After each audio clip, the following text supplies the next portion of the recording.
मैले चाहे भने तिमीहरूकै जवाबमा गाली दिन सक्छु।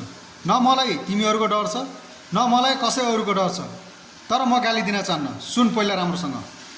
रवि लामिछानेलाई तत्कालीन सरकार केपी ओलीले प्रतिशोध साध्यो भनेर जेलमा हाल्दाखेरि हामीले उसलाई प्रतिशोध भयो भनेर हस्ताक्षर अभियान चलाएको हो।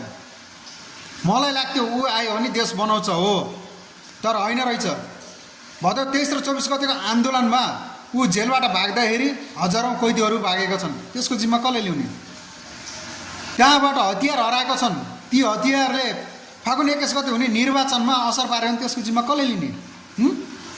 जबकि निर्वाचन आउनुभन्दा एक दिन अगाडि रवि लामिछानेले करोडौँ करोड ढराउटी बुझाएर निर्वाचनको लागि चुनावको लागि गएको छ।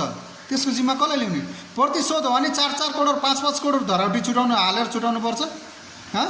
रह्यो कुरो बालनको, जब 23 गते भाइ बहिनीहरू मर्दै थिए नि सानो बालबच्चाहरू, त्यति बेला ती बालबच्चाहरूले दाइ हाम्रो नेतृत्व ल्याइदिन आउनुहोस् भन्दै गर्दाखेरि कानमा तेल हालेर भारतीय र अमेरिकाको एम्बेसीमा गएर दूतावासमा गएर मिटिङ गरेको भिडियो सर्वस्त सामाजिक सञ्जालमा छ। त्यसको जिम्मा कसले ल्याइदिने?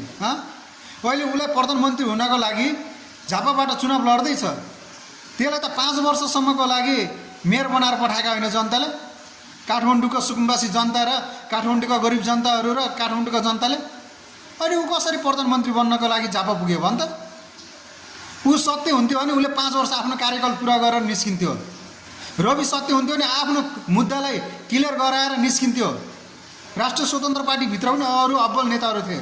सुमन श्रेष्ठ थिए, डिबी अर्याल छ, हरि ढकालहरू छन्, ल सोडिम वाग्ले छ, पुरानै पार्टीबाट आएका भए पनि उनीहरूलाई चलाउन दिएर आफू ब्याक सपोर्ट भएर बस्थ्यो।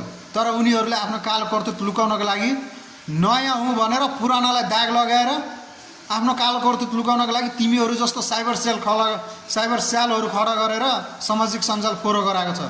कुकुरका बच्चाहरू